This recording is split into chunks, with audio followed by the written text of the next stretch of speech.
Oh, hello guys. We are in the basement greenhouse. Kind of give you guys a quick tour. This year our channel has been started with fig trees, and we have a ton of figs. But being that we're in Iowa, the winter time makes our basement cold. And that's why you'll never see me on camera in the basement. There's just not enough room for me to move around. So kind of gonna give you a quick rundown of what we got going and some pointers, a few things I've learned growing indoors this year so far. And we'll give you some updates on a couple projects we're doing here. So follow along for a tour here, and we'll show you a little bit of everything we're doing. All right, we're gonna start off here for my fig friends. This is where we're at on our fig seedlings. And many of them have 2 sets of true leaves already. So this is pretty exciting. We got a green goblin.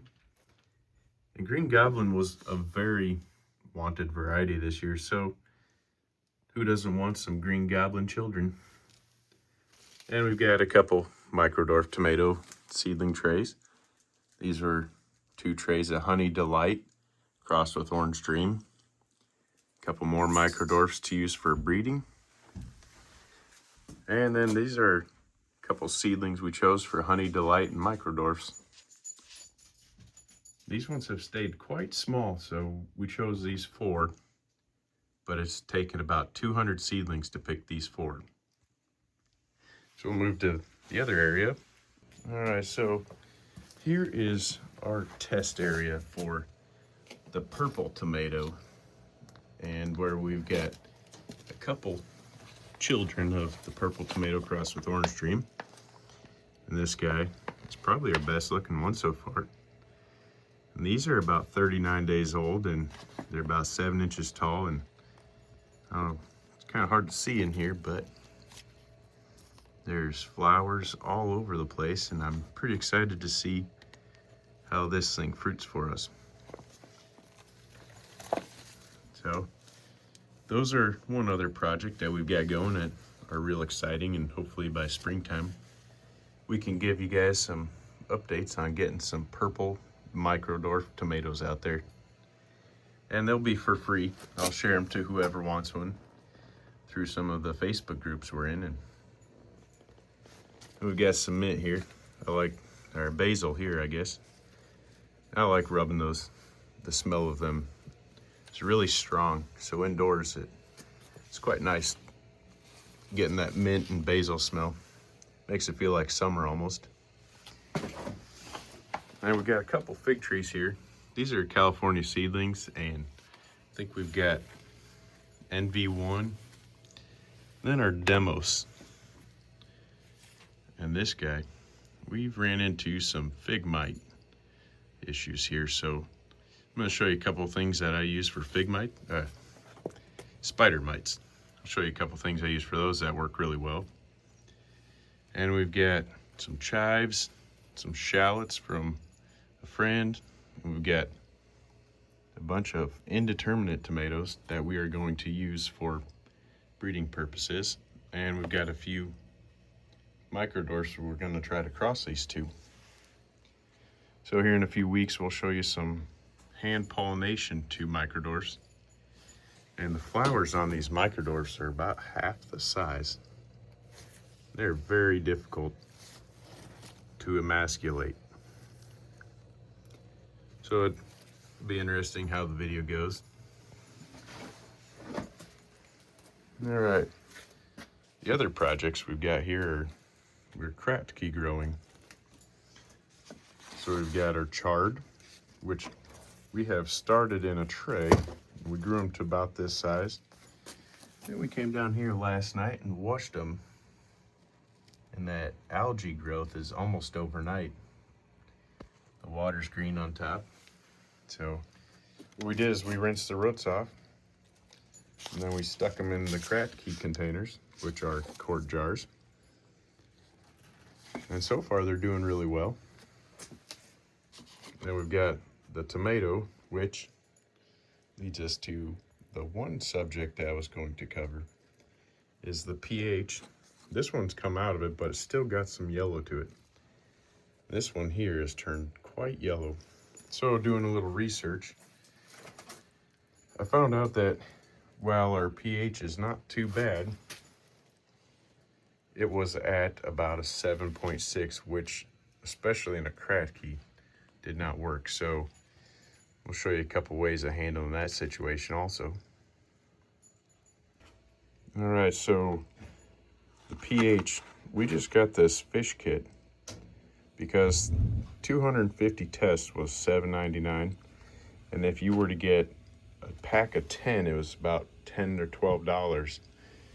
And so what we found is 1 gallon, if we mix in the 2 teaspoons of this and 1 teaspoon of this, and this is cow meg, so we get a little extra nutrition, and the cow meg will help with nutrients. And the Grow Big, I only use this sort of liquid fertilizer inside because it's quite a bit easier. And then 1 teaspoon of vinegar. That brought us to where we needed to be. This kit is quite simple. Put 5 mLs in this little deal. And then you take 3 drops of this, and 3 drops is, shake it up in here, and it gives you a reading. Then you just take the color, and you just match it up. So we've matched it up to about 6.4, and that is, when you're reading this, it shows the 5.6 to 6.8. So we have made it to about right in the middle of there, and hopefully we can take care of this yellowing of the tomato plants in the Kratky, as that'll, yellowing should go away with the nutrition being unlocked. Because when your pH is too high, then the nutrients get locked in. This one here has been in this container for maybe about 2 weeks. It's exploded with roots.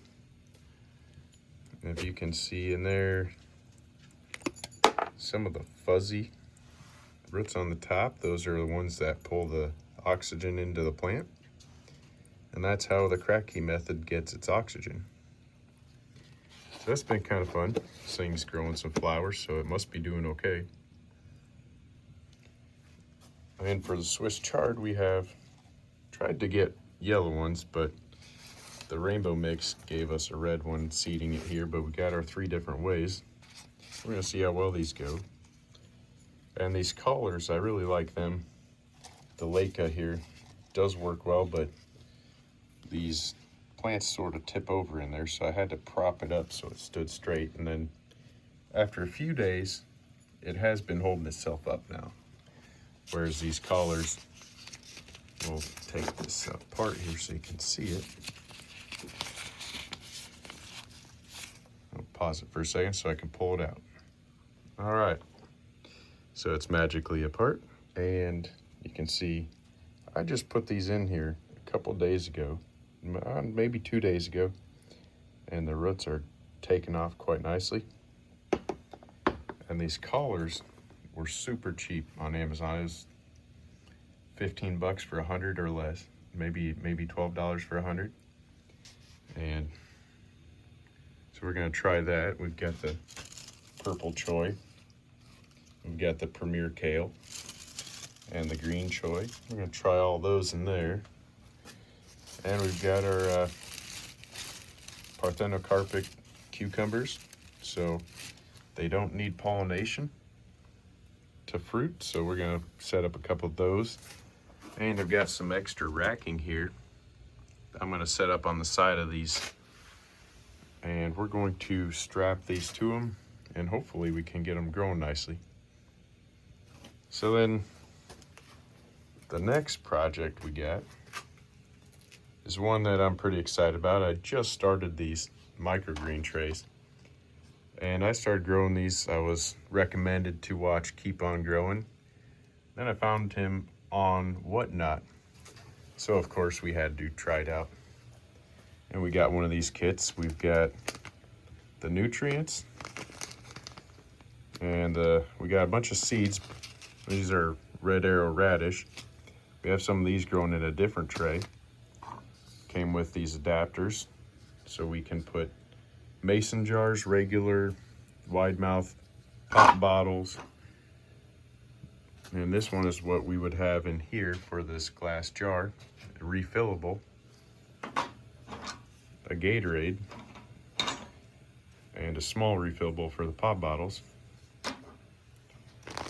And so we mix our nutrients up and we pour them in the bottom here a little bit and fill our bottles. Pour the leca in, or the substrate you choose, sprinkle seeds on. And since we've already started the red arrow radish that came with the kit, I got these off Amazon, and we're gonna try some red radish in here, see how they do. And we've got a few other kits that are already going. I'll show you them here quick. We got some green coming in. These were planted just a few days ago. So if you've never heard of microgreens or thought you couldn't grow them, I'd definitely check out Keep On Growing on YouTube and join his Whatnot page, and you can find some pretty good deals there and free giveaways. So yeah, we've got quite a bit going. And underneath here on the bottom shelf, we have a few more of our micro tomatoes we're going to use for breeding. A couple fig trees started here. And that's pretty much it so far, but I hope to fill every shelf up. It won't be long and we'll be seeing some tomatoes on these. And I hope they turn purple for us.